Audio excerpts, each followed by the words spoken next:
Welcome to blueprint study channel. ఈ వీడియోలో మనము CTET Paper 2 CDP జూలై 2019ని సాల్వ్ చేద్దాం. Let us begin. Question number 1. Read the following description and identify the stage of moral reasoning of Kohlberg. కోహల్బర్గ్ థియరీలో 3 స్టేజీలు ఉంటాయి. Pre conventional level, conventional level and post conventional level లేదా universal ethical principle orientation అని కూడా అంటాం. ఈ last ఏదైతే post conventional stage అని ఏదైతే ఉందో this is the highest stage of moral reasoning. ఎందులో అయితే ఇండివిజువల్స్ వాళ్ళకి ఏది కరెక్ట్ అనిపిస్తుంది, సొసైటీలో ఎవరు ఏది చెప్పినా కూడా వాళ్ళకి జస్టిస్ లేదా హ్యూమన్ రైట్స్కి సంబంధించింది ఇలా వాళ్ళంతటా వాళ్ళకి ఏది కరెక్ట్ అనిపిస్తుంది అన్న దాన్ని బట్టి చేసేదాన్నే మనము ప్రీ కన్వెన్షనల్ లెవెల్ లేదా యూనివర్సల్ ఎథికల్ ప్రిన్సిపల్ ఓరియంటేషన్ అని చెప్పి అంటాం. Now let us read the description. Right action is defined by self-chosen ethical principles of conscience that are valid for all humanity regardless of law and social agreement. అంటే సొసైటీకి సంబంధం లేకుండా మనం ఏది correct అనుకుంటున్నామో మొత్తం హ్యుమానిటీకి ఏది కరెక్ట్, ఏది చేస్తే నేను కరెక్ట్ అనుకునేదే ఇది. So this is the option 4, the universal ethical principle orientation. This is the highest level of moral development. Question number 2. One of the major accomplishments of concrete operational stage is animistic thinking, ability to conserve, hypothetic deductive reasoning, secondary circular reactions. Concrete operational stage లో అన్నిటికంటే highest is ability to conserve. Animistic thinking అనేది pre operational స్టేజ్లో ఉంటుంది. hypothetic deductive reasoning అనేది formal operational స్టేజ్లో ఉంటుంది. Secondary circular reactions అనేవి sensory motor స్టేజ్లో వస్తాయి. So option 2 ability to conserve is the correct answer. Question number 3. Constructivist such as Jean పియాజే and Lev Vygotsky view learning as, according to them learning అంటే ఏంటి? Acquisition of skills, conditioning of responses, passive repetitive process of meaning making by active engagement. So gene పియాజే, లే వైగాట్స్కీ గురించి మనం ఎప్పుడు చదువుతూనే ఉన్నాము. They believe in children actively constructing their own knowledge and understanding the world through interactions. అంటే వాళ్ళంతటా వాళ్ళు ఏదన్నా యాక్టివిటీ కానీ ఎంక్వైరీ కానీ చేసి కన్స్ట్రక్ట్ చేసుకుంటారు నాలెడ్జ్ని, లేదా వాళ్ళ చుట్టూ ఎవరిని కలుస్తున్నారు, వాళ్ళ ఎన్వైర్న్మెంట్ ఎలా ఉంది, వాళ్ళ ఎక్స్పీరియన్సెస్ ఎలా ఉన్నాయి, వాళ్ళు సోషల్ ఇంటరాక్షన్స్ ఎలా ఉన్నాయి వాళ్ళవి, దాన్ని బేస్ చేసుకుని వాళ్ళు ఏదైనా నేర్చుకుంటారు లేదా నాలెడ్జ్ని కన్స్ట్రక్ట్ చేసుకుంటారు. సో ఇక్కడ జీన్ పియాజే, లీ వైగాట్స్కీ ప్రకారం చూస్తే process of meaning making by active engagement is the correct answer. Question number 4. Selecting and presenting stories and clippings from news paper that portray both men and women in non traditional roles is an effective strategy to. News పేపర్స్లోంచి కథలు లేదా పిక్చర్లు, క్లిప్పింగ్లు ఎందులో అయితే ఆడవాళ్ళు మగవాళ్ళు ఎప్పుడూ చేసే పనులు కాకుండా వేరే ఏదన్నా చేస్తున్న పని అలాంటి పిక్చర్లు చూపించడం అనేది మనము ఏం నేర్పించడానికి ఇట్స్ ఏ ఎఫెక్టివ్ స్ట్రాటజీ. ఇప్పుడు ఆడవాళ్ళు జనరల్లీ వాషింగ్ పౌడర్ అడ్వర్టైజ్మెంట్లో చూపించడం అలా కాకుండా మోటార్ బైక్ రేస్లో పార్టిసిపేట్ చేస్తున్నట్టు మనం చూపించామంటే అలాంటివి ఏంటి? They are encouraging or they are counter gender stereotypes. Gender stereotype అంటే ఆడవాళ్ళు ఇదే చేస్తారు, మగవాళ్ళు అదే చేస్తారు, ఇలా ఏదైతే మనము ముందు నుంచి అనుకుంటామో దట్ ఈస్ స్టీరియోటైప్. ఆ స్టీరియోటైప్ని కాకుండా దాన్ని ఛాలెంజ్ చేస్తూ దాన్ని కౌంటర్ చేస్తున్నదే ఈ strategy. So option 4 is the correct answer. Question number 5. Which of the following play an important role in child socialization? Media, school, family, neighborhood. ఈ 4 కూడా they are agencies of socialization. దేంట్లోంచి అయితే పిల్లలు పుట్టినప్పటి నుంచి వాళ్ళ attitudes, values, how they look at the world, వాళ్ళ చుట్టూ ఉన్న పిల్లలతో దగ్గర నుంచి స్కూల్లో ఎలా ఏం నేర్చుకుంటారు, ఫ్యామిలీ దగ్గర నుంచి కల్చరల్ వాల్యూస్, బిలీఫ్స్, నార్మ్స్ ఇలాంటివి ఏం నేర్చుకుంటారు, లేదా నైబర్హుడ్లో చూసి లోకల్ కస్టమ్స్ వాల్యూస్ ఎలా నేర్చుకుంటారు ఇలా. So what is the following, which of the following play an important role అన్నప్పుడు మీడియా, స్కూల్, ఫ్యామిలీ, నైబర్హుడ్ అన్నిటి నుంచి నేర్చుకుంటారు కాబట్టి option 4 is the correct answer. Question number 6. As per Howard Gardner's theory of multiple intelligence, how would the intelligence of a person with the following characteristic be categorized? So, ఈ characteristics ఏదైతే ఇస్తున్నారో వీటిలలో ఏ type of person? Ability to detect and respond appropriately to the moods, temperaments, motivations and intentions of others. ఇంకోళ్ళ గురించి వాళ్ళు ఎలా ఉన్నారు, వాళ్ళకి ఏమనిపిస్తోంది లేదా వాళ్ళని మోటివేట్ చేయటం, ఇలాంటి స్కిల్స్ని మనము ఇంకోళ్ళ గురించి మనం ఆలోచించటం గురించి ఇంటర్పర్సనల్ స్కిల్స్ అని చెప్పి అంటాం. So option 3 is the answer. Question number 7. Which of the following should be the reasons for assessment of children? అసలు అసెస్మెంట్ అనేది ఎందుకు చేస్తామో, what are the reasons for assessment of children? To separate and label children into non-achievers, low achievers, average and high achievers. ఇలా labelling ఎప్పుడు చేయకూడదు. మనం labelling చేసినప్పుడు వాళ్ళకి అది మోటివేషన్ కాకుండా కౌంటర్ ప్రొడక్టివ్ అవ్వచ్చు. అంటే ఎంత చేస్తున్నారో అంత కూడా ఆ పిల్లలు చేయకుండా ఉండొచ్చు. So this is never the reason for assessment of children. To improve teaching learning process in the class room. ఎందుకంటే అసెస్మెంట్ చేసినప్పుడు పిల్లలకి అర్థం కాలేదు అంటే టీచరు తను నేర్పించిన దాంట్లో ఏం లోపల ఉంది, తన టీచింగ్ని ఎలా ఇంప్రూవ్ చేయొచ్చు అని చెప్పి చూసుకోవచ్చు. So to improve teaching learning process in the class room is definitely one of the reasons of assessment. To find out what changes and progress in learning that takes place in the child over a period of time. Over a period of time పిల్లలకి మనం నేర్పించింది ఎంతవరకు వచ్చింది అన్నది మనము assess చేస్తాము. So this is also a reason for assessment. To discuss the capabilities, potential, strengths and challenging areas of the child with the parents. So మనం స్కూల్లో చూస్తాం కాబట్టి మనం పేరెంట్స్ని వాళ్ళకి అసలు పిల్లలకి what are the strengths, what are the weakness చెప్పి వాళ్ళు కూడా ఆ పిల్లలకి ఎలా సపోర్ట్ చేయొచ్చు అన్నది డిస్కస్ చేయడానికి కూడా assessment is valuable. So which of the following are the reasons for assessment అన్నప్పుడు 2, 3, 4 ఎక్కడుంది? Option 3 is the answer. Question number 8. Which of the following is central to the concept of progressive education? Progressive education అంటే పిల్లలందరూ వాళ్ళలో ఒక potential ఉంటుంది, వాళ్ళు ఇండివిజువల్గా చేయగలరు, వాళ్ళ నీడ్స్, వాళ్ళ ఇంట్రెస్ట్కి సంబంధించి వాళ్ళకి నచ్చేట్టు వాళ్ళ కోసం మనం ఎడ్యుకేషన్ని టైలర్ చేయాలి. That is only progressive education. Now let us look at the options. Textbook centric learning, belief in the capability and potential of every child, standard instruction and assessment, extrinsic motivation and uniform assessment parameters. So progressive education annappudu it is a student centric education. ఎందులో అయితే మనము experiential learning, rigid standardized పెట్టుకోకుండా ఒక్కొక్క పిల్లలకి వాళ్ళకి tailor చేసి ఇస్తాం కాబట్టి option 2 belief in the capability and potential of every child is the correct answer. Question number 9. To understand individual differences in development it is important to look at the inherited characteristics that give each child a special start in life, to look at the environmental factors that affect individuals, to consider maturation of the body and the brain, to consider both inherited characteristics as well as environmental factors and their interplay. ఒక్కొక్క పిల్లల్లో difference ఎందుకు ఉంటుంది డెవలప్మెంట్లో అంటే వాళ్ళు పుట్టినప్పుడు వాళ్ళకి genetically వచ్చిన క్యారెక్టర్సే కాకుండా వాళ్ళ చుట్టూ ఉన్న ఎన్వైర్న్మెంట్ నుంచి వాళ్ళకి ఎంత సపోర్ట్ వచ్చింది అని చెప్పి చూడాలి. So to understand individual differences option 4 to consider both inherent characteristics as well as environmental factors and their interplay is the correct answer. Question number 10. Which of the following is not a principle of development? Not a principle antunaru.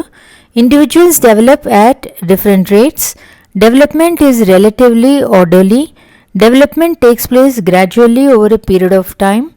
exact course and nature of development is determined at the time of birth itself అన్నది correct కాదు. So not అన్నప్పుడు option 4 is the correct answer. Question number 11. Several research studies show that teachers have more overall interaction with boys than girls. ఆడపిల్లల కంటే మగపిల్లలతోనే teachers ఎక్కువ interact అవుతారు క్లాస్లో అని. What is the correct explanation for this? దీని అర్థం ఏంటి? That means teacher is bias towards the boys. టీచర్లు అందరూ బాయ్స్తోనే ఎక్కువ మాట్లాడతారు, గర్ల్స్తోనే ఎక్కువ మాట్లాడతారు అని ఉండదు. ఎందుకంటే ఇద్దరు కూడా స్టూడెంట్సే కాబట్టి teachers have to interact equally with boys and girls. ఎవరో ఒకళ్ళతో ఎక్కువ ఇంటరాక్షన్ ఉంది అంటే they are bias towards them అని చెప్పి అర్థం. Let us look at the options. Boys have much more academic capabilities than girls. Boys need more attention than girls. This is an example of gender bias in teaching. Boys are easier to manage than girls in the classroom. Option 3 is the answer. Question number 12. The ability to come up with original and divergent solutions to a problem is a primary characteristic of egocentric children, impaired children, creative children, children with learning disability. దీని answer creative children. ఎందుకంటే creative children ఎవరైతే ఉంటారో వాళ్ళు they will start thinking out side the box. Innovative ideas వస్తాయి లేదా unique solutions వస్తాయి. ఒకటే దానికి వాళ్ళకి చాలా సొల్యూషన్స్ కనిపిస్తాయి. So that shows their creativity. కాబట్టి original and divergent solutions to a problem అనేది characteristic of creative children. Question number 13. What instructional adaptations should a teacher make while working with students who are visually challenged అన్నప్పుడు వాళ్ళకి సరిగ్గా కనిపించదు కాబట్టి teacher ఇన్స్ట్రక్షన్స్లో ఎలా change చేయాలి? Speak clearly and use a lot of touch and feel materials. Use a variety of visual presentations. Orient herself so that the students can watch her closely. Focus on a variety of written task, specially worksheets. So they are visually challenged అన్నప్పుడు మనము క్లియర్గా గట్టిగా మాట్లాడినప్పుడు వాళ్ళకి వినిపిస్తుంది. So they can understand. Plus వాళ్ళకి touch చేసి చూసే మెటీరియల్స్ ఇచ్చి నేర్పించాలి. So option 1 is the answer. Question number 14.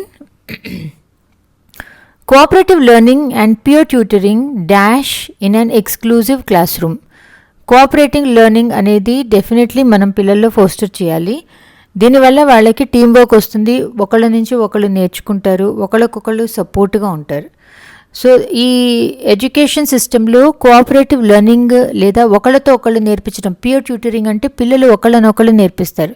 So teacher నేర్పించినప్పుడు అర్థం కాని టాపిక్ కూడా మన ఏజ్ పిల్లాడు మన లెవెల్లో నేర్పించినప్పుడు ఈజీగా అర్థమవుతుంది. అదే కాకుండా ఇంకో పిల్లాడికి నేర్పించాలి అంటే ముందు మనకి క్లారిటీ ఉంటేనే మనం ఇంకోళ్ళకి నేర్పించగలం. సో నేర్పిస్తున్న వాళ్ళకు కూడా అడ్వాంటేజ్ ఉంటుంది, నేర్చుకుంటున్న వాళ్ళకు కూడా అడ్వాంటేజ్ ఉంటుంది. Now let us look at the options. Cooperative learning and tutoring should be actively promoted, should be actively discouraged, should be occasionally used, should not be used. Option 1 should be actively promoted is the correct answer. Question number 15. Which of the following is most important in an inclusive classroom? Uniform instruction, standardized testing, promoting competitive learning, individualized education plan. Inclusive class రూమ్లో వేరే వేరే రకాల పిల్లలు ఉంటారు కాబట్టి ఆ పిల్లలకి ఏమి ఎక్స్ట్రా స్పెషల్ నీడ్స్ ఏమున్నాయో చూసి వాళ్ళకి టైలర్ చేసి మనము ఒక ప్లాన్ ఇలా నేర్పించాలి, ఈ టాపిక్స్ నేర్పించాలి, వాళ్ళ టెస్టింగ్ ఇలా ఉంటుంది అని చెప్పి టైలర్ మేడ్ చేయాలి. So it is called individualised education plan. Option 4 is the answer. Question number 16. Which of the following is a correctly matched pair of learners and their primary characteristics? Learners ఇచ్చారు, వాళ్ళ characteristics ఇచ్చారు. ఇందులో ఏదో ఒకటే correct. Hearing impaired learners అంటే సరిగ్గా వినిపించదు. They cannot comprehend అంటే వాళ్ళకి అర్థం అవ్వదు. కెనాట్ కాంప్రహెండ్ విజువల్ ఇన్ఫర్మేషన్ అంటున్నారు. హియరింగ్ ఇంపైర్డ్ అంటే చెవులు వినిపించినప్పుడు చూసింది అర్థం కాకపోవటం అనేది ఉండదు. So this is a wrong option. Dyslexic learners lack reading and writing fluency అన్నది కరెక్టే. Creative learners are hyperactive, slow in completing work అన్నది wrong. Attention deficit learners high motivation, can sustain attention for long periods of time అన్నది correct కాదు. So ఇక్కడ ఏది correct అని చెప్పంటే option 2 is the answer. Question number 17. Which of the following does not result in meaningful facilitation of learning? ఈ నాలుగిట్లో ఏది మనకి ఈ కాలంలో లెర్నింగ్ అంటే ఎలా ఉండాలి అని మనం మాట్లాడుతూ ఉంటామో దానికి సూట్ అయ్యేట్టు లేదు. First, connecting new knowledge to pre existing knowledge అనేది this is how we start any new topic. Promoting repetition and recall, లెర్నింగ్లో we don't promote repetition and recall, we stress on understanding the concept. Use of examples and non examples, encouraging multiple ways of looking at a problem, not a result అంటే option ఇవి మనం ఎడ్యుకేషన్లో చేస్తాము. Repetition recall చేయము. Not అంటే option 2 promoting repetition and recall అనేది meaningful facilitation of learning కిందకి రాదు. Question number 18. Which of the following would not be consistent with a constructivist environment? ఏది కన్స్ట్రక్టివిస్ట్ లేదా కన్స్ట్రక్టివిజంలోకి రాదు, would not. Okay, option 1, students are given frequent opportunities to engage in complex meaningful problem based activities అనేది మనము కన్స్ట్రక్టివిజంలో చేస్తాము. Student work collaboratively and are given support to engage in task oriented dialogue with each other, this also we follow in constructivism. Teachers elicit students' ideas and experiences in relationship to key topics and plant teaching learning to elaborate and restructure their current knowledge. This is also constructivism. Option 4, teachers employ specific end-of-the-term assessment strategies and give feedback and products rather than on processes. అనేది correct కాదు. ఎందుకంటే పిల్లలు ఆ constructivism method ప్రకారం మనం నేర్పిస్తున్నప్పుడు వాళ్ళు ఎలా నేర్చుకుంటున్నారు, ఎక్కడ వాళ్ళకి హెల్ప్ కావాల్సి వస్తుంది అని మనం వాళ్ళ ప్రాసెస్ మీద మనము we pay more attention. So option 4 is the answer. Question number 19. A teacher should encourage students to set dash rather than dash. ఇన్ని మార్కులు రావాలి అన్ని మార్కులు రావాలి అని కాకుండా మనం ఫస్ట్ వాళ్ళకి సెట్ చేసిన గోల్ ఇది నేర్చుకోవాలి, అది అర్థం చేసుకోవాలి అన్నది. So here a teacher should encourage students to set learning goals rather than performance goals. So option 1 is the answer. Question number 20. Which of the following are examples of effective learning strategies? Effective learning strategies లోకి ఈ కింద 5లో ఏ వస్తాయి? Setting goals and time tables, ఇది చేయాలి. Making organizational charts and concepts, maths clarity వస్తుంది. Thinking of examples and non examples, దీనివల్ల కూడా క్లారిటీ వస్తుంది. ఎక్స్ప్లెయినింగ్ టు అ పియర్, ఒకరికొకరు peer tutoring is also helpful. Self questioning also helps us to self reflect on what we learned. So effective learning స్ట్రాటజీస్లో అన్నీ వస్తున్నాయి. So option 4 is the answer. Question number 21. Which of these is an example of extrinsic motivation? Extrinsic motivation అంటే ఏదైనా మనం పని చేసినప్పుడు బయట నుంచి మనకి ఏదన్నా రివార్డ్ వస్తుంటే అది ఎక్స్ట్రిన్సిక్ మోటివేషన్. ఇప్పుడు మనం ఏదన్నా కాంపిటీషన్లో పార్టిసిపేట్ చేసినప్పుడు మనకి 10,000 ప్రైజ్ వస్తుంది అంటే ఇది నాకు అసలు ఇది వచ్చా రాదా అని టెస్ట్ చేసుకోవటానికి కాంపిటీషన్లో టేక్ పార్ట్ చేయటం కాకుండా ఆ 10,000 కోసం నేను పార్టిసిపేట్ చేస్తే that is extrinsic motivation. Now let us look at the options. I enjoy doing my homework because it is so much fun. This is intrinsic motivation. I learn so much when I do my homework. So they are learning so much doing homework. That is also intrinsic motivation. Doing homework makes me understand my concepts better. Another kuda intrinsic motivation. I complete my homework because the teacher gives me marks for each assignment అనేది extrinsic motivation. So which of these is an example of extrinsic అన్నప్పుడు option 4 is the answer. Question number 22. In a primary classroom, a teacher should give only examples, give only non-examples, give both examples and non-examples, not give any examples and non-examples. Examples అంటే ఏదన్నా concept మనం నేర్పించినప్పుడు దాన్ని అర్థం చేసుకునేందుకు మనము దాని క్రైటీరియాకి meet అయ్యేదాన్ని మనం ఎగ్జాంపుల్గా ఇస్తాం. సో దానికి నాన్ ఎగ్జాంపుల్గా ఇచ్చినప్పుడు పిల్లలకి ఎక్కువ క్లారిటీ వస్తుంది. లైక్ ఫర్ ఎగ్జాంపుల్ నేను యానిమల్స్ గురించి నేర్పిస్తున్నప్పుడు డాగ్, క్యాట్ యానిమల్స్ అని చెప్పినప్పుడు parrot and pigeon are birds, they are not animals అని చెప్తే those are non examples. So ఇక్కడ in a primary class room teacher should give both examples and non examples. Option 3 is the answer. Question number 23. Which of the following strategies would promote meaning making in children? అంటే వాళ్ళు నేర్చుకుంటున్న దానికి అర్థం అయ్యేట్టు వాళ్ళు వీటిలలో ఏవి చేస్తే వస్తుంది? Exploration and discussion, transmission of information, using punitive measures, uniform and standardised testing. వాళ్ళకి అర్థం చేసుకుని ఆ కాన్సెప్ట్ ఏంటి అన్నది అర్థం అయ్యేట్టు ఏదైనా చేయాలి అంటే ఆప్షన్ 1 ఎక్స్ప్లోరేషన్ అండ్ డిస్కషన్ అన్నది ఆన్సర్. ఎందుకంటే ఎక్స్ప్లోరేషన్ ఏదన్నా వాళ్ళంతటా వాళ్ళు ఎక్స్ప్లోర్ చేస్తున్నప్పుడు వాళ్ళకి ఇంట్రెస్టింగ్గా కూడా అనిపిస్తుంది. So they will be engaging in the activity. Plus వాళ్ళంతటా వాళ్ళు నాలెడ్జ్ని కన్స్ట్రక్ట్ చేసుకోవాలి కాబట్టి వాళ్ళల్లో critical thinking, problem solving plus deeper understanding of the concept కూడా వస్తుంది. So option 1 is the answer. Question number 24. Children's errors and misconceptions అనేవి they are a part of learning. అందుకని ఎవరైనా పిల్లలు తప్పులు చేస్తున్నప్పుడు అసలు వీళ్ళకి అర్థం కావట్లేదు అని అనుకోకుండా వాళ్ళకి అందులో ఏం అర్థం కాలేదు అనేది మనం క్లారిటీ ఇస్తే వాళ్ళు దాన్ని ఓవర్కమ్ చేసి they will be able to do it properly. So children's errors and misconceptions are a significant step in the teaching learning process, are a hindrance and obstacle to the teaching learning process, should be ignored in the teaching learning process, signify that children's capabilities are far inferior than that of adults. So option 1 are a significant step in the teaching learning process is the correct answer. Question number 25.